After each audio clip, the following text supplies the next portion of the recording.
Köszöntöm az Embermese nézőit. Első percekben szeretnék olvasni egy vallomást a vendégünktől, és aztán bemutatom, hogy ki fogadta el a meghívásunkat. Gyermekkoromban folyton barkácsoltam, kísérleteztem. Tudósok életrajzát olvastam, és arról ábrándoztam, hogy majd egykor én is nagy tudós leszek. Így visszatekintve, ami igazán megragadott a tudományban, az az oldhatatlan kíváncsiság, a felfedezés izgalma, a szívós igazságkeresés, a hősiesség, hogy inkább a mágia, mint a tanok visszavonása. Sokáig tépelődtem, például vajon szabad volt-e Galileinek visszavonni tanait? Úgy nőttem fel, hogy a tudósokat egyfajta grállovagoknak tartottam, akiket csak az igazság érdekel, s mint a Curie házas pár, nem törődve az anyagiakkal, a karrierrel, csak küzdenek, szenvednek, mert remélik, hogy egyszer majd felfedezhetnek valamit az emberiség javára. De gondolom nem voltam egyedül. A tiszta tudomány eszméje sok embert megfertőz gyermekkorában, amikor a gyerekek még veleszületetten idealisták. Amikor aztán pszichológus lettem, úgy éreztem, na végre belecsöppentem a tiszta, önzetlen tudomány világába. Lehet habzsolni a tudást. Nagy szeretettel köszöntöm a stúdióban Szendi Gábor, programozó matematikus, forgatókönyvíró, dramaturg, író, publicista, pszichológus, tudományos főmunkatárs, és Voltam. Voltál? De nem főmunkatárs. Igen, munkatárs. És az Amiről az orvos nem beszél magazin főszerkesztőjét. Tulajdonképpen, ahogy olvastam, hogy a titulusaidat, ez így nagyon sok, egyszerre hirtelen fölfoghatatlan. Reneszánsz embernek tartalak téged, hiszen programozó matematikus, forgatókönyvíró, pszichológus, annyi mindenből állsz te össze. Ha megkérdezik tőled, hogy ki vagy, akkor te mit válaszolsz rá? Hát mindig az aktuális foglalkozásom. Mindig az aktuális.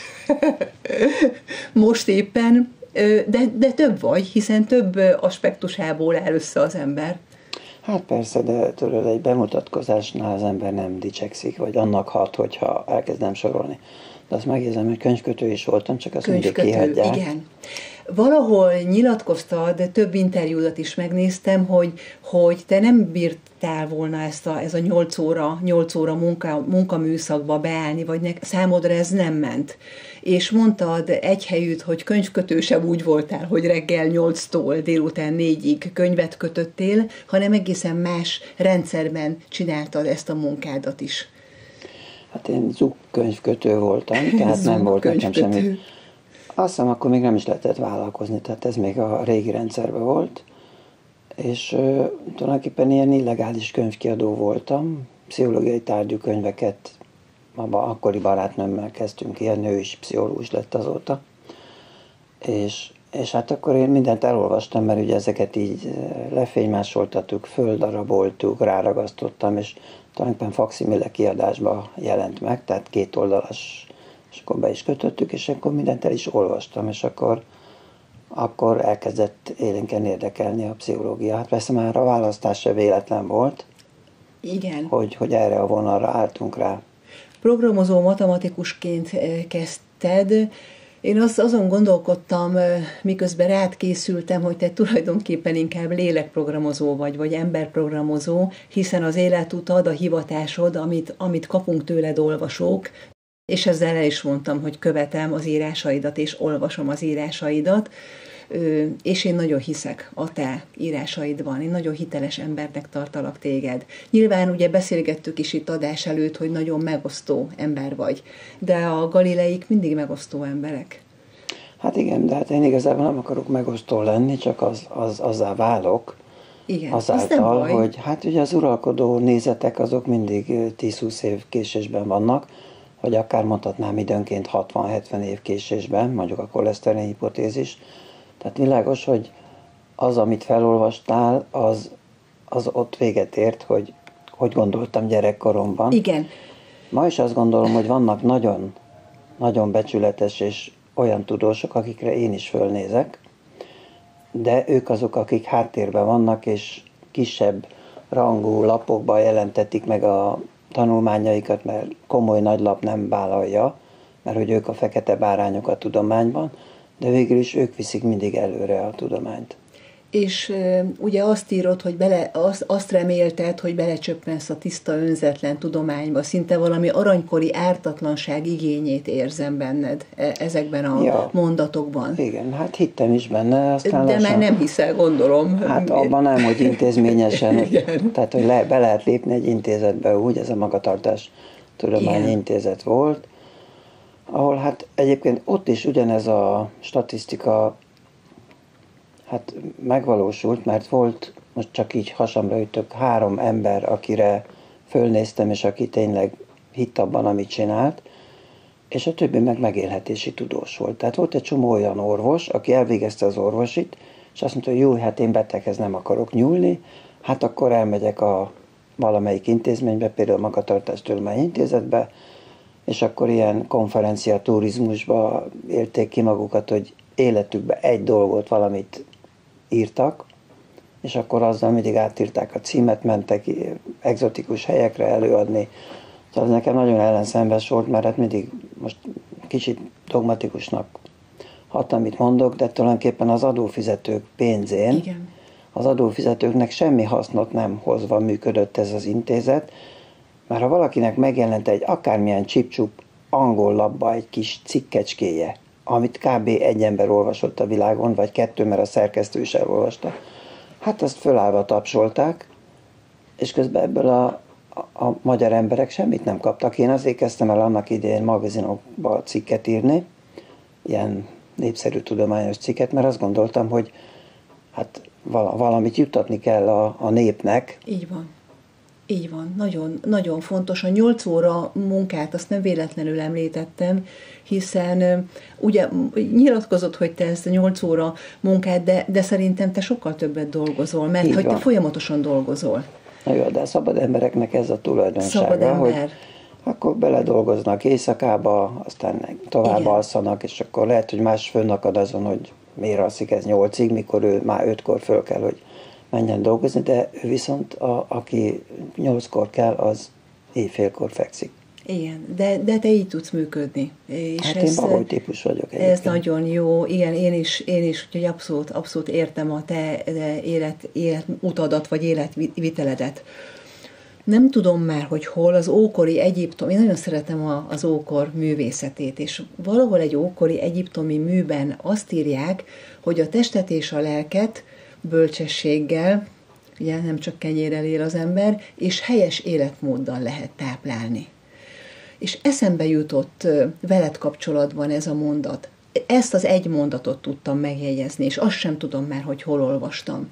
De hogyha egy mondatban kellene összefoglalnom, amit én laikus olvasó tőled kaptam az elmúlt évek folyamán, akkor én azt mondanám, hogy bölcsességet és helyes életmódra való oktatást vagy tanítást adsz az embereknek. Hát igyekszem, igen. Csak ezt fontos volt, hogy elmondjam, illetve néztem veled interjúkat, és akkor szerintem, remélem, mint ahogy már többször elhangzott, nem akasztunk pert a saját nyakunkba, de szeretnék neked mesélni egy történetet, és bocsánat, hogy saját magamról, de hát a saját magam sztoriait ismerem a legjobban. Sok évvel ezelőtt vezetés közben kocsival mentem, vittem a fiaimat valahová, és nagyon nevettem. És így hátra csaptam a fejem nevetés közben, és elsötétült a világ, nagyon szédültem, én egyáltalán nem vagyok sem beteges, sem fejfájós, tehát normálisan élem az életemet, de iszonyatos fejfájás kínzott napokon keresztül. Elmentem a házi orvosomhoz, mert aggasztott már akkor, úgy éreztem, hogy segítséget kell kérnem. Megvizsgált, elküldött laborba, mindent rendben találtak. Egyedül annyit mondott, hogy koleszterin szintcsökkentőt kellene szednem. Azt mondta egyébként a labor eredményemre, hogy a klinikán kéne mutogatni egy bizonyos korban ezt a normális eredményt, de koleszterin szintcsökkentőt szeretne nekem írni, mert hogy szerint erre szükségem van, és kérdeztem, hogy ez a fejfájás, meg ez a szédülés vajon mitől van, erre szeretnék választ kapni. És ezt az egy mondatot már régóta szeretném veled megosztani. Azt válaszolta az orvos, és tényleg nem akarom bántani az orvosokat, hogy nem tudom, mi baja van, de írok rá 3 gyógyszert.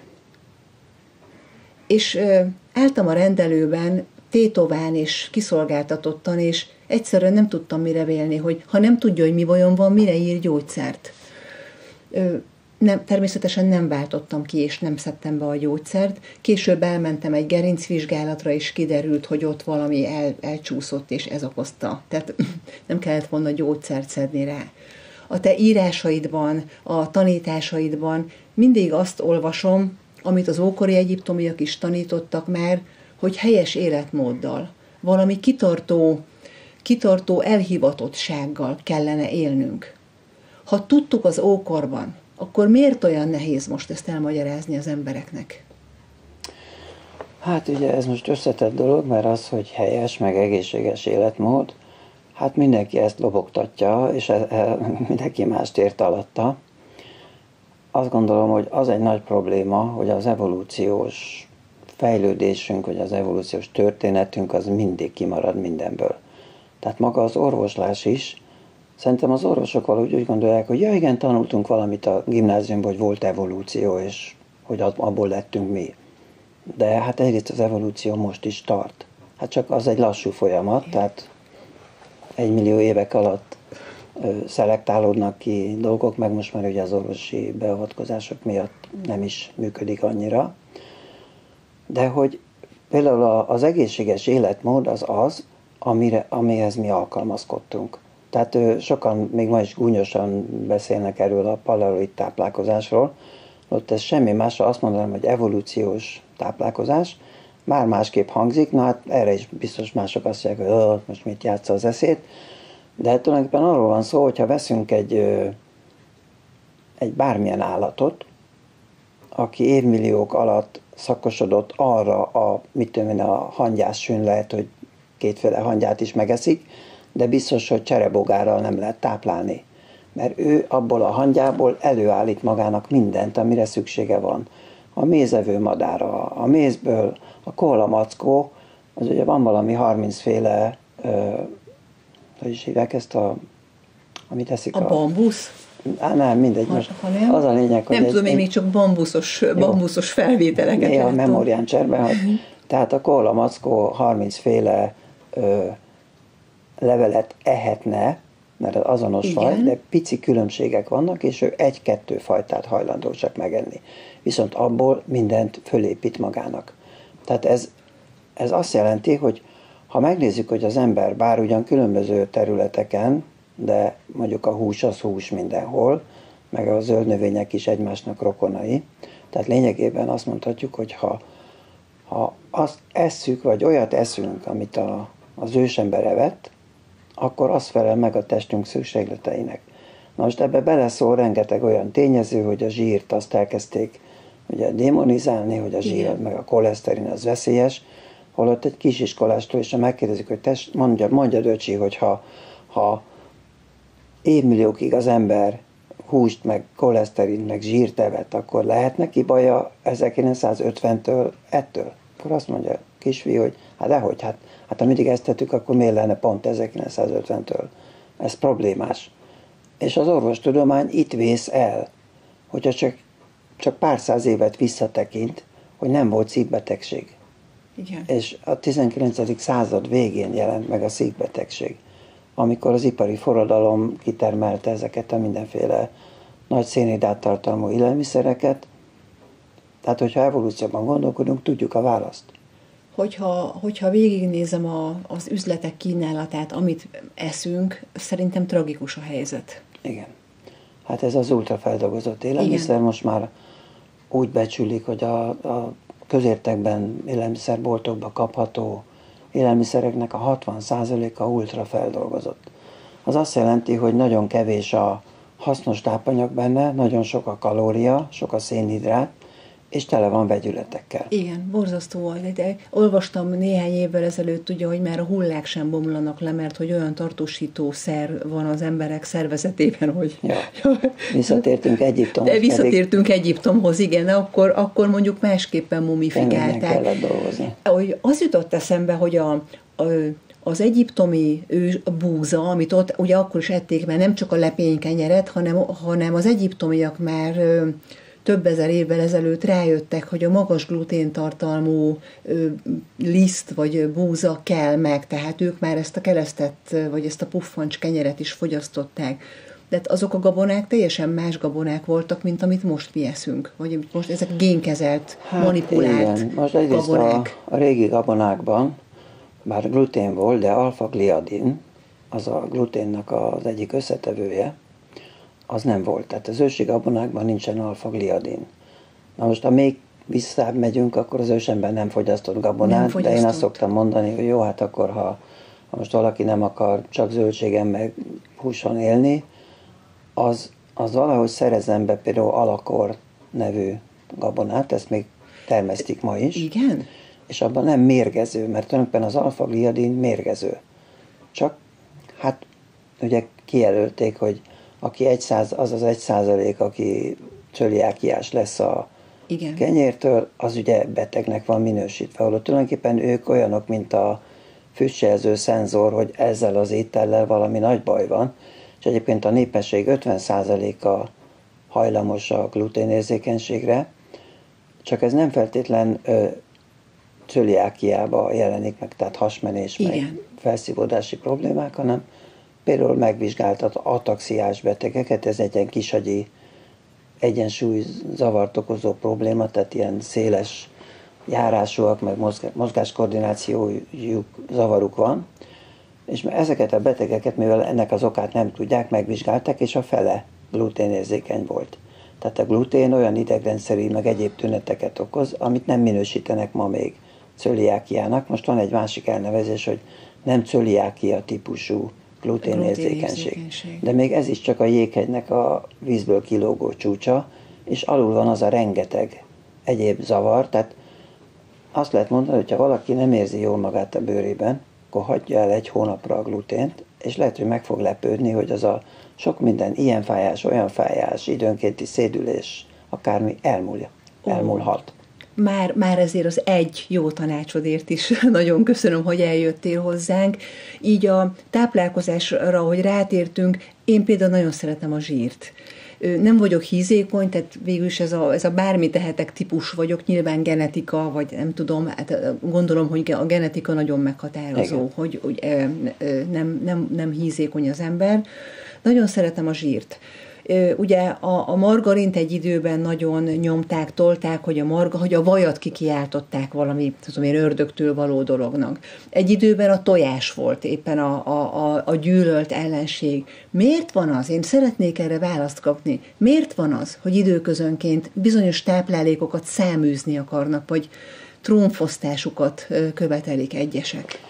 Most én összekötném ezt azzal, hogy elmentél az orvoshoz, és fölírt 3 gyógyszert. Nem tudta, hogy mire. Igen, tehát az orvoslással szemben van egy nagy elvárás, hogy gyógyítsanak meg minket. Ők ezt úgy fordítják le, hogy hát lehet, hogy gyógyítani nem tudunk, kezelni biztos tudunk. Na most, hogy a kezelés hatékonya vagy nem, az egy másik kérdés. Na most a 1950-es években elkezdődött egy infarktus járvány. Különösen, hát most Amerikában vagyunk, tehát Amerikáról igen. Tudjuk ezt, biztos máshol is. Ami egyébként arra utal, hogy a megelőző 30 évben nagyon leromlott a nyugati ember táplálkozása, mert kb. 30 év, amíg eldugulnak az erek. És akkor ott állt az orvostudomány, hogy mi a csuda okozza ezt. Szóval ez egy nagyon nagy kihívás volt, mert ahogy jelent Eisenhower elnök is, ugye infarktus kapott, a másodikban meg is halt, és akkor minden 40-es fölötti férfi elkezdett kapkodni a szívhez, úristen, mi ez, lehet, hogy nekem is mindjárt infarktusom lesz. Tehát nagyon nagy nyomás volt arra, hogy tessék erre mondani valamit.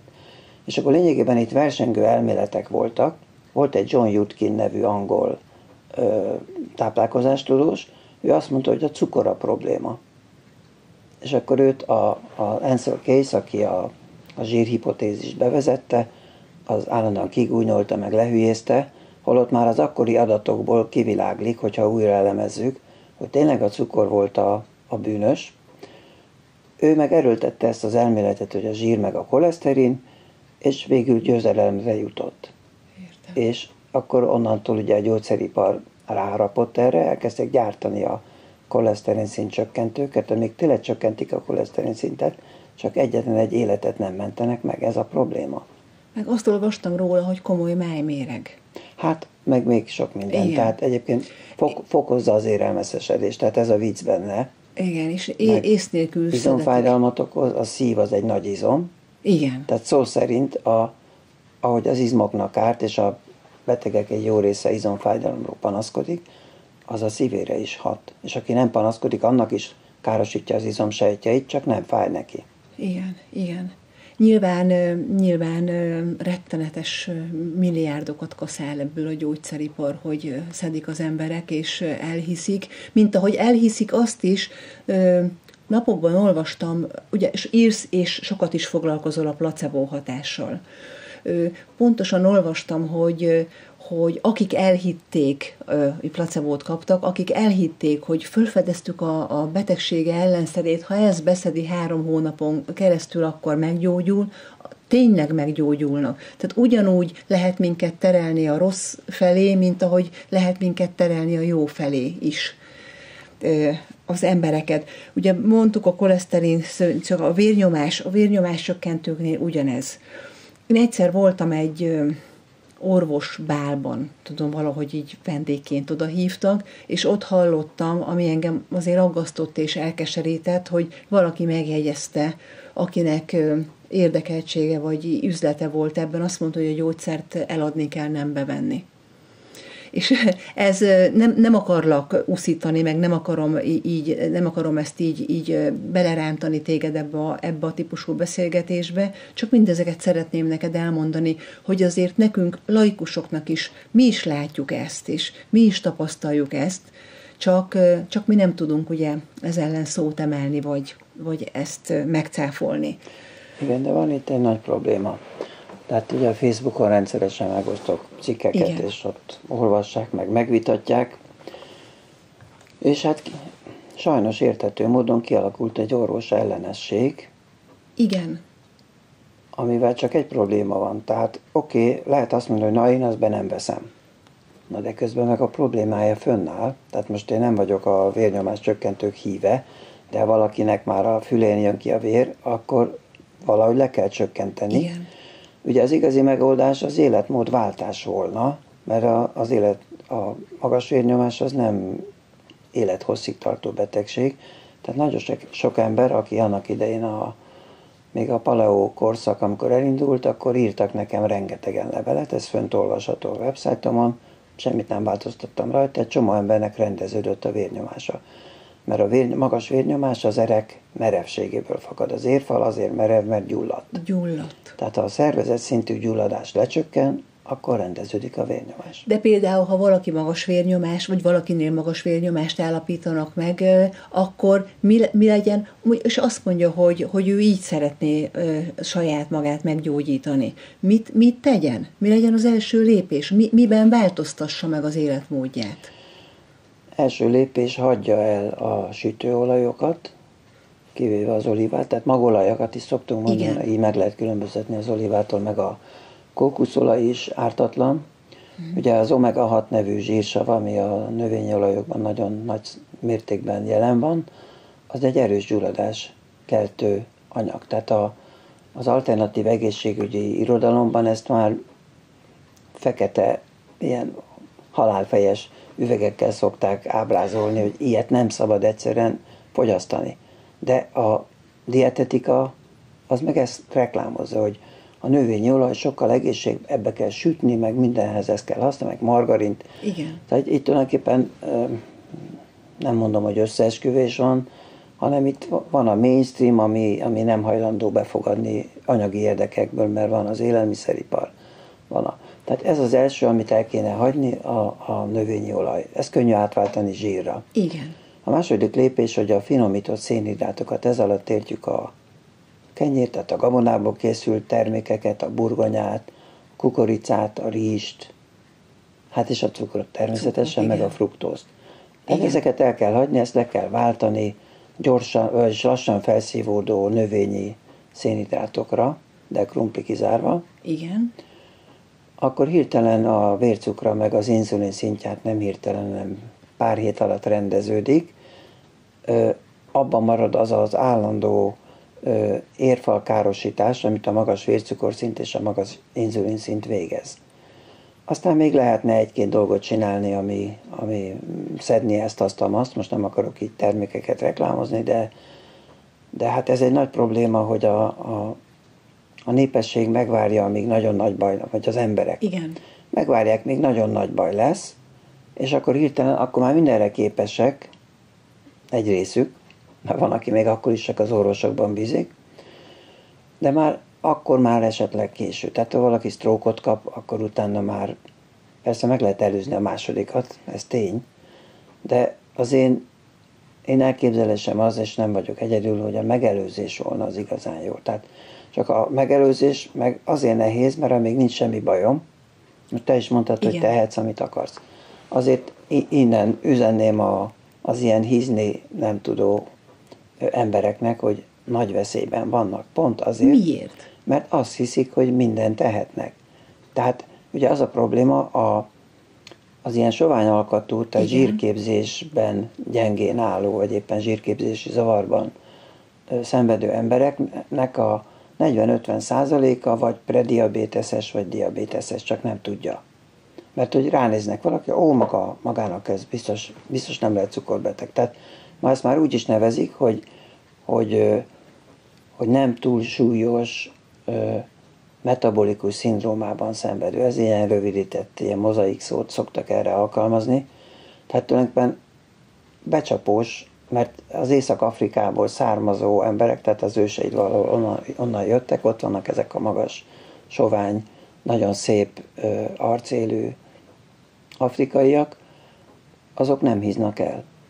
De attól még cukorbetegek ugyanúgy lesznek, mert a hasnálmirigy egy idő után úgy is kifárad. Igen, de honnan érezném például, hogyha mondjuk ilyen problémám lenne? Mik lennének a tünetei? Nem, azért is fogalmaztam így, hogy honnan érezném, ha ilyen lenne. Hát nehéz kérdés, mert ugye a cukorbetegség az néma. Tehát, hogyha nem méri... Félelmetes.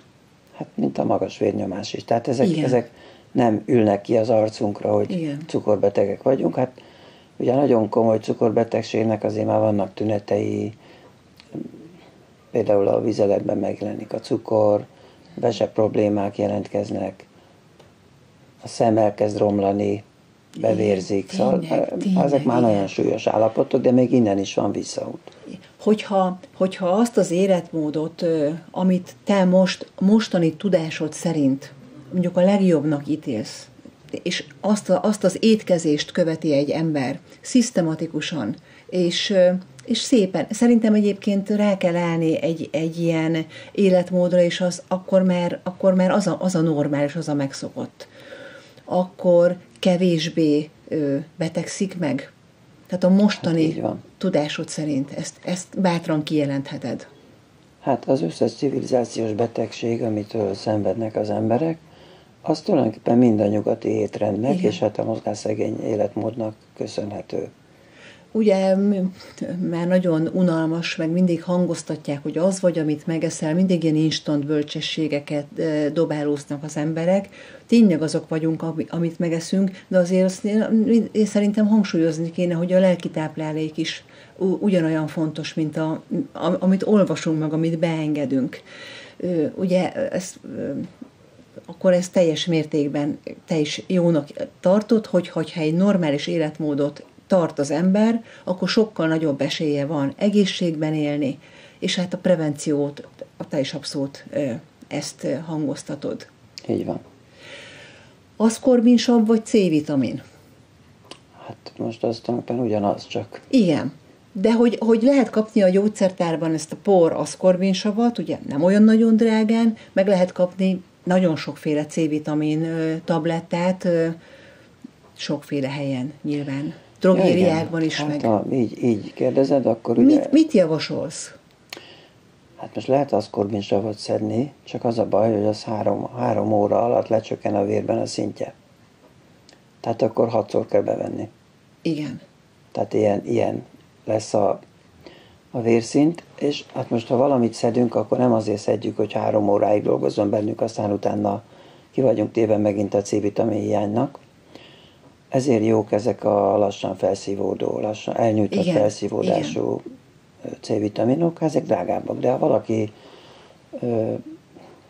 van ráérő ideje, akkor nyugodtan beveti 6-szor kis adagokban az egész napi adagját. Kíváncsi voltam, mert hogy én nem tudtam erre a választ, és szerettem volna megtudni tőled. Itt a gyógyszerkutatás, azt írod az egyik írásodban, hogy az egyik legveszélyesebb formája az orvostudomány, a gyógyszerkutatás. Veszélyes, említetted is, ugye, hogy alkalmazzák a kutatót, aki nem azt írja, amit fontosnak gondol, hanem amit a megbízója gondol fontosnak. Nem forszírozom már tovább ezt a témát. A tojásra még egy picit térjünk ki. Ugye mondtad, hogy a margarin ugyanaz nyilván, mint ezek a növényi olajok. Igen. Sőt, hát nem is tudom, mik különböző ilyen nem is tudom, mik vannak a margarinokban, de hát, hogyha az elolvasná az ember, hogy amiket árulnak a polcokon, akkor szerintem sírva futna minden közértből ki. Hát ugye sokáig transzsírok voltak benne, most akkor előírták, hogy 2% alatt kell lenni. De úgy van, ami rá van írva, szerinted? Hát azt ugye sose tudjuk. Otthon nem tudjuk ellenőrizni.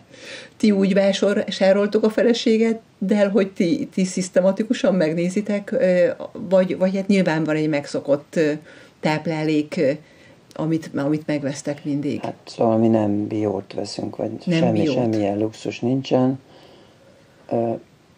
Én azért az én paleómat azért mondom így, mert hát sok irányzat van. Én realista paleónak nevezem. Tehát nem bivajhúst, meg nem tudom. Hát, hogy tulajdonképpen abból, ami egyrészt tartható, tehát ami a élelmiszerboltokban, meg a zöldségesnél kapható, abból próbáljuk rekonstruálni azt, ami az ősi táplálékunk. Tehát sokszor gúnyolódnak, hogy az ősember nem evett süteményeket, meg ilyeneket, ez butaság. Ugyanis ha valaki megnézi a természeti népeket, a táplálkozásukat, mindegyik ilyen lepényeket sütnek, makból például. Észak-amerikai indiánok makkot megőrölnek, és abból csinálnak maguknak lepényt, hogy mennek vadászatra, akkor ilyen kekszeket visznek magukkal. Tehát ez lényegében amit mi most fejlettebb technológiával és ügyesebben meg tudjuk csinálni, azt ők megcsinálták forró kövön, de az ember mindig találékony volt, tehát minden korban kitalálta ugyanazt, amit mi csak amíg nem volt edény, addig nem lehetett pörköltet csinálni, hát akkor amikortól volt edény, akkor már csináltak. Tehát lényegében fölüt valaki egy magyar szakácskönyvet, csak így hasonlítésre szoktam mondani, hogy minden második oldal egy paleolit étel. Hát a tésztás oldalakat hagyja ki, igen, nézze meg a húsos ételeket, igen, a főzelékeket, hát ne liszttel sűrítsen, hanem igen, például meg lehet csinálni, hogy megdaráljuk a főzeléknek egy részét, és akkor azzal sűrítünk meg, ilyen praktikák vannak. Ezt a liszttel való sűrítést már az utóbbi időben jó jel nyilván, hogy mert elhagyják az emberek. Van nagyon finom lenmag lepényetek, ami fönn van a te oldaladon, nagyon sok évvel ezelőtt én a leggyakrabban azt sütöttem. Szóval amit te mondasz, igen, ilyen magokból nagyon finom lepényeket lehet készíteni. Egyébként a te websájtodon kiváló receptek vannak. Te is el tudod ezeket készíteni? Mert hogy könyveket írsz, ja, 20 valamennyit olvasta, vagy számoltam össze, nem a táplálkozásról, hanem az összes írásodat, a könyvedet. Szóval készíted is ezeket az ételeket? Hát most a pörköltet meg a sültust azt a feleségem csinál, de meg tudnám csinálni. Én süteményeket sütök, mert hogy én nem tudok reggel ilyen zsíros dolgokat enni, valahogy gyerekkorom óta, mondjuk így, hogy gyenge volt a gyomrom. Ez nem tudom, hogy orvosilag mit fed pontosan. És van is egy webcikkem, a Sütni jó az a címe, és ott felsorolom az összes receptemet, meg bemutatom képen, hogy kell elkészíteni, meg az összetételt leírom. Ezek nagyon ízletesek, úgyhogy általában aki megkóstolja, és utána mondom neki, hogy ez paleós, akkor elcsodálkozik, hogy jé, hát akkor ezt ő nem is gondolta. És ennek egyébként már azért van nagy sikere, tehát a cukrászdákban gyakran árulnak paleós süteményeket, mert a cukorbetegek rájöttek, hogy akkor ehetnek büntetlenül süteményt. Sajnos a zsömléket meg megeszik, mert ugye a doktor bácsi megmondta, hogy ennyi inzulinra 4 darab zsemlét kell lenni. Na nem kapna inzulint, és nem enné még a 4 zsemlét, ugyanott tartani, és nem lenne cukorbeteg. Tehát a vizsgálatok szerint, nagyon sok ilyen vizsgálat lefolyt már, 1 hét alatt meg lehet gyógyítani a 2-es típusú cukorbetegséget. Ehelyett, ha valaki az orvosi szakcikkeket olvassa, akkor állandóan arról írnak, hogy lehetne könnyíteni a cukorbetegek életét, még hatásosabb inzulin, ilyen gyógyszer, olyan gyógyszer. Senki nem ír, hát legalábbis a fő sodor nem ír arról, hogy de bocsánat, tehát ez egy akut anyagcserezavar, ez 1 hét alatt elmúlik.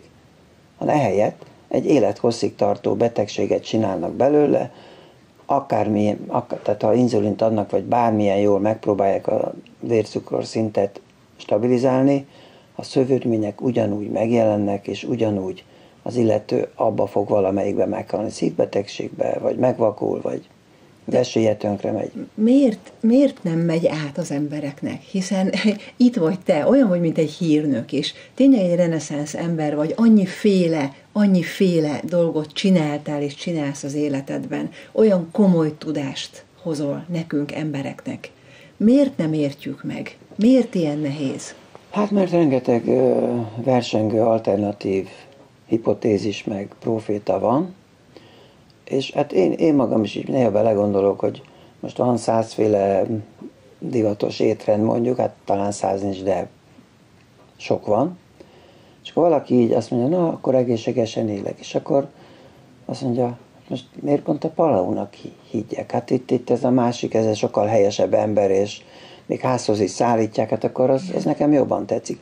Tehát, hogy az emberek érthető módon elvesznek, ez megint sajnos a iskolai oktatásnak a problémája, hogy olyan cikkeket szoktam írni, vagy ha fordítás van, akkor is megpróbálom teljesen magyarítani mindent. És akkor azt mondják, hogy hát ezt ők alig tudják elolvasni, nem mindenki, de sokan azt mondják. Tehát egy szövegértési probléma is van már. Igen. Tehát sajnos a tudásért meg kell izzadni. És aki feladja egy cikk elején, vagy van, aki elolvassa a cikk címét, és arra reagál, hát azt már többiek is kiszokták a Facebookon gúnyolni.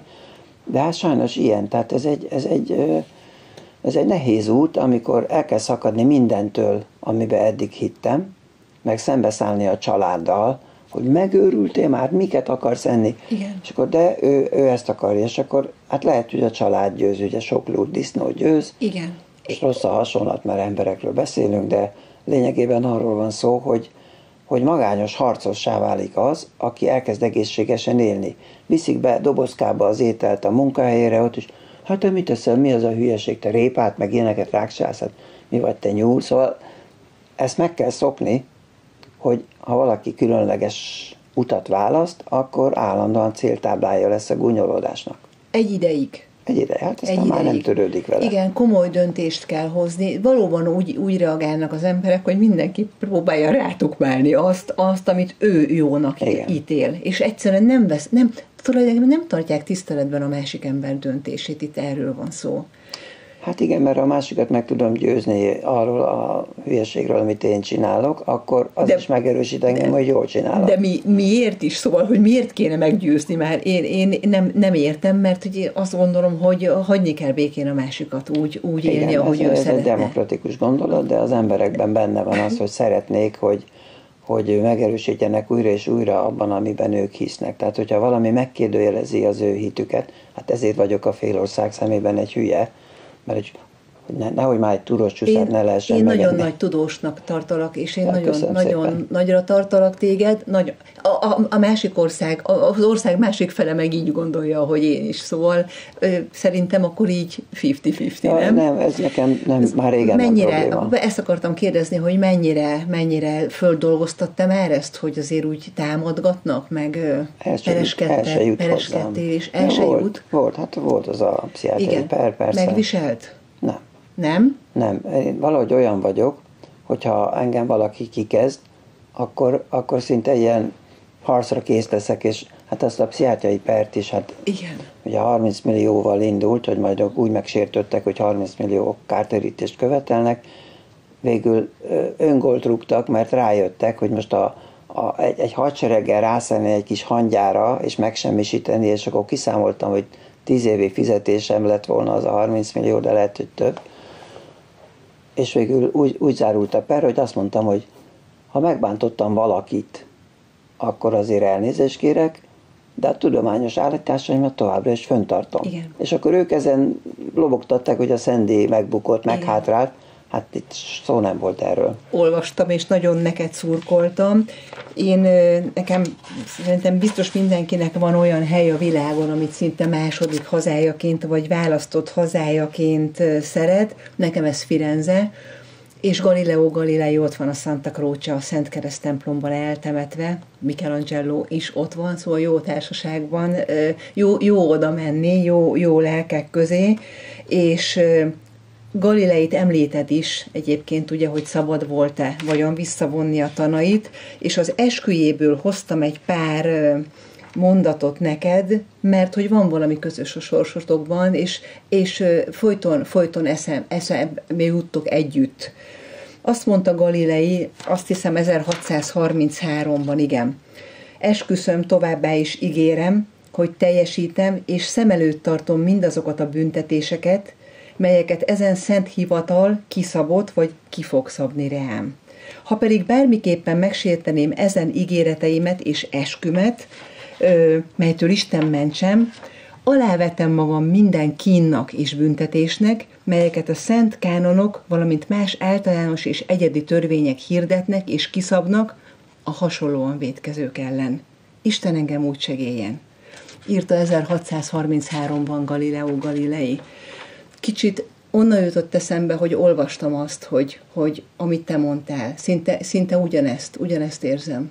Hogy visszavonta, nem vonta, nálad is úgy értelmezem, ahogy szeretném.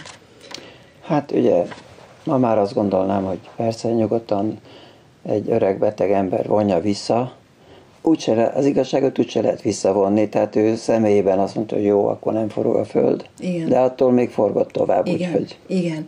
Elhivatottság az, ami benned van.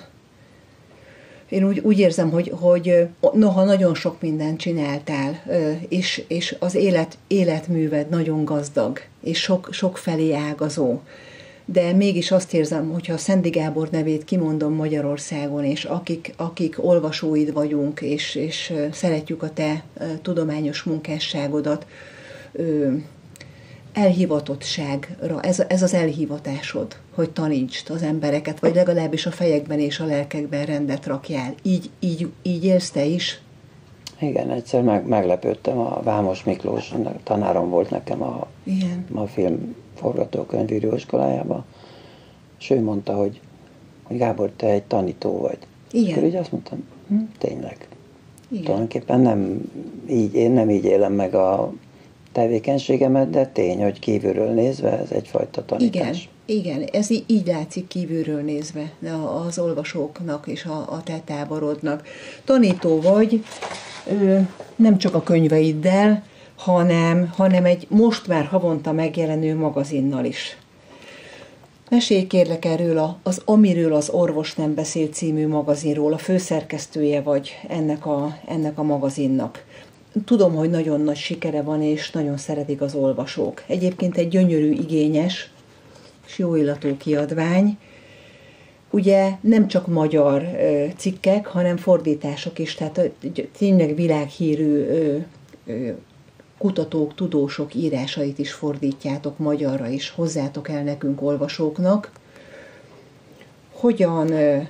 hogyan kezdődött ez a magazin kiadás? Hát ugye a történethez hozzátartozik egyrészt, hogy a gyökerekhez visszamenjünk. Ez egy angol lap, ennek a licenszét vásároltuk meg, vagy hát a kiadó, és ők 17 nyelven, vagy 17 országban jelennek meg, és már Magyarországon is 2018-tól 2021-ig megjelent, abban én szerző voltam, tehát akkor meg tanácsadó, tehát ott azért néha meg kell szűrni, hogy az angolok is nem mindig, legalábbis tudományos szempontból nem mindig elfogadható dolgokat írnak, hát hiszen a ezotéria meg sok minden, nem akarok senkit megbántani, de minden esetre mondjuk homeopátia meg hasonló, az most már nem jelenik meg ebben a újabb kiadásban. Hát ott ugye szerző voltam, mondjuk, hogy fontos szerző voltam, és amikor újraindult ez a lap, akkor a Kocsis András kiadó vezetője fölkért, hogy nem akarnám-e szerkeszteni. És hát ez nekem nagyon nagy megtiszteltetés, mert nem akarom a korábbi kiadásokat kritikával illetni, de sokszor éreztem úgy, hogy ha jelennék a főszerkesztő, akkor nem biztos, hogy ez vagy az megjelent volna.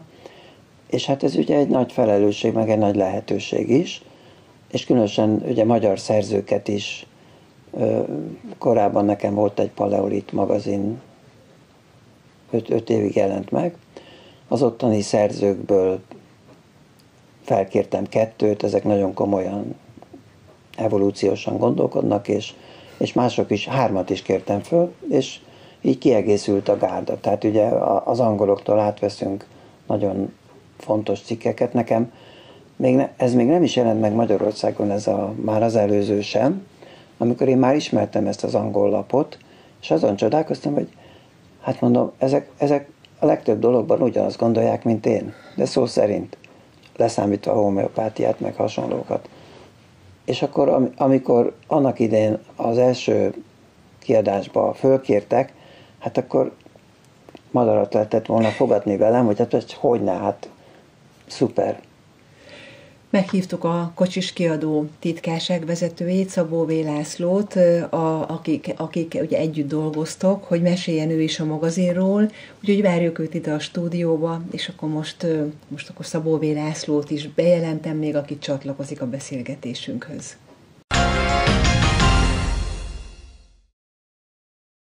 Megérkezett a stúdióba Szabó V. László, a Kocsis kiadó irodavezetője. Szendi Gábor főszerkesztővel már említettük az Amiről az orvos nem beszél című lapot, melynek következő száma 2024. május 22-én jelenik meg.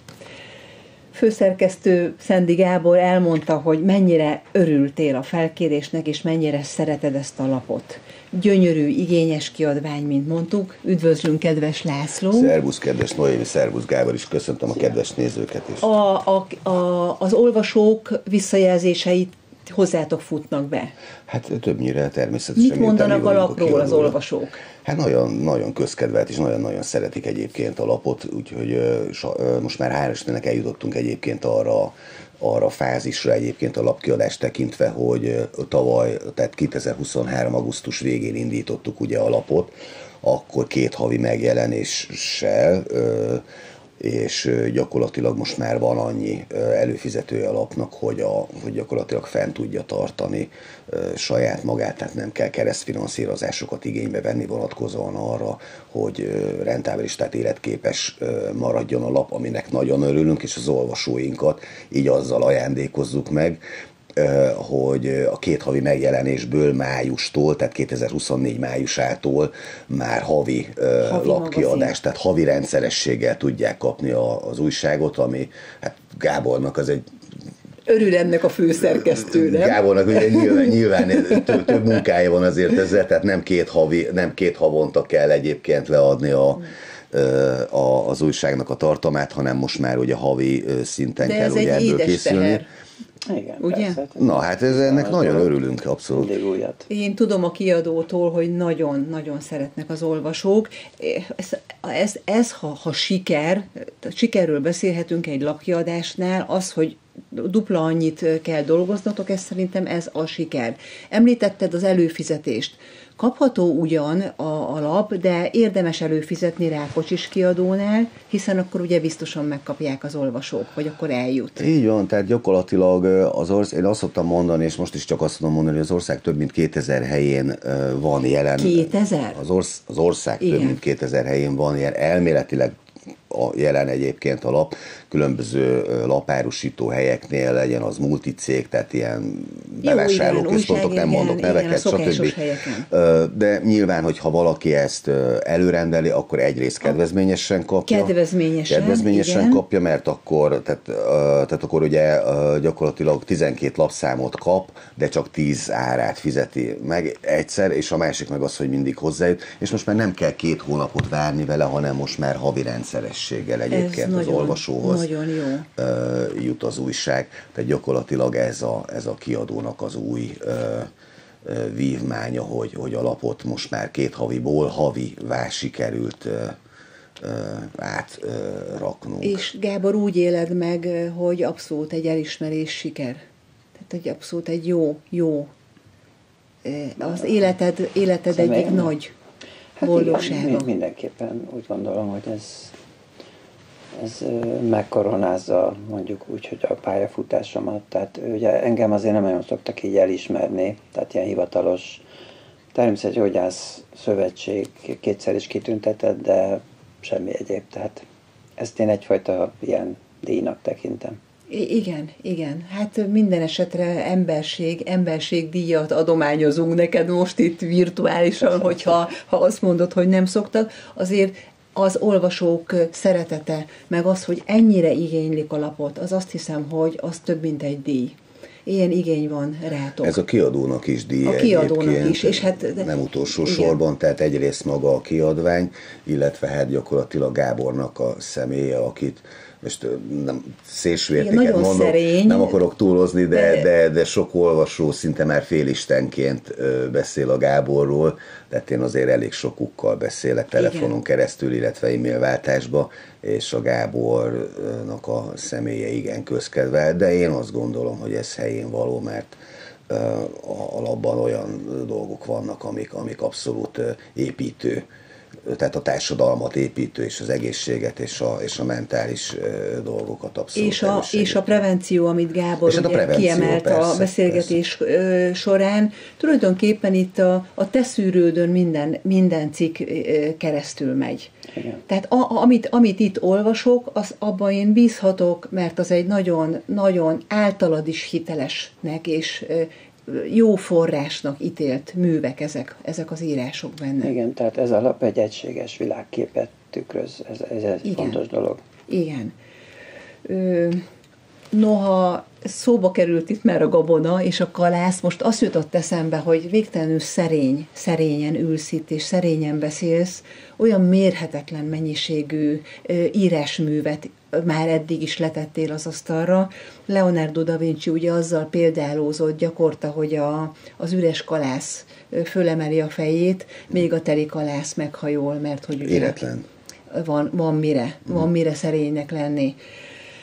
Egy interjúdban azt nyilatkoztat, hogy följársz a János-hegyre. Még most is jársz? Biciklivel? Persze, most már azt csinálom, hogy 2-szer megyek föl. Tehát elmegyek a János-hegyre, fölmegyek a csúcsra, lejövök, és megint fölmegyek. Miért? Azért, mert ott nincs autóforgalom. Tehát ugye én Telkiben lakom.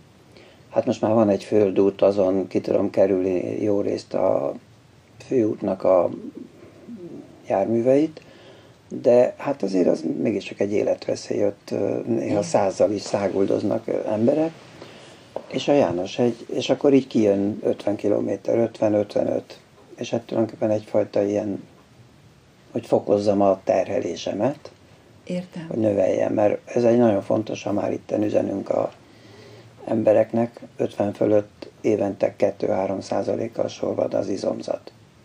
Tehát aki azt hiszi, hogy jó, hát még jó erőben vagyok, felszaladok a lépcsőn, azt látni idősödő embereknél, hogy egyre kevesebbet bírnak. És akkor ugye egyre kevesebbet teljesítenek, és akkor következő évben meg már még kevesebbet, és a végén jön a járókeret. Igen. És ha valaki már izomzatilag elgyengült, akkor könnyebben elesik, és tudjuk, akkor, hogy a igen. combnyaktörés után egy éven belül általában meghal egy csomó ember. Meg hát ugye a túlsúlyt nem is említettük, Hát de hát most mindegy, igen, hát órákig lehetne téged cipelni. faggatni, meg téged szívesen hallgatnálak. Szerintem a Kocsis Kiadó nagyon jó helyzetben van, hogy Szendi Gáborral együtt dolgozhat. Tudunk egészségesen élni. De remélem be is tartjátok. Természetesen, A persze. kiadó emberei azoknak. Hát mi vagyunk az etalon gyakorlatilag, tehát... Nagyon remélem, hogy minél több emberhez eljut az, amiről az orvos nem beszél. Nagyon köszönjük nektek a munkátokat, az elhivatottságotokat, és mindazt, amit tesztek az emberekért, értünk, olvasókért is, meg hát mindenkiért, akihez eljut. Én azt kívánom a Kocsis Kiadónak, hogy minél több előfizetőtök legyen, és minél többen olvassák ezeket a csodálatos tudományos írásokat. Szendi Gábornak pedig azt kívánom, hogy minél többször, nagyon-nagyon sok évig járjál még a János-hegyre, mert valahol azt nyilatkoztat, hogy te úgy gondolod, hogy amikor már nem fogsz tudni fölmenni, akkor közeleg a vég. Én neked is, és magunknak is azt kívánom, hogy nagyon sokáig járj még a János-hegyre.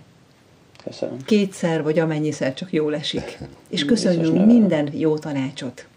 Köszönöm, hogy elfogadtad a meghívásunkat, és köszönjük, hogy eljöttetek. Köszönjük szépen. Nagyon szép napot kívánok önöknek. Tudatosan próbáljanak megélni, higgyék el, megéri. Köszönöm a figyelmet.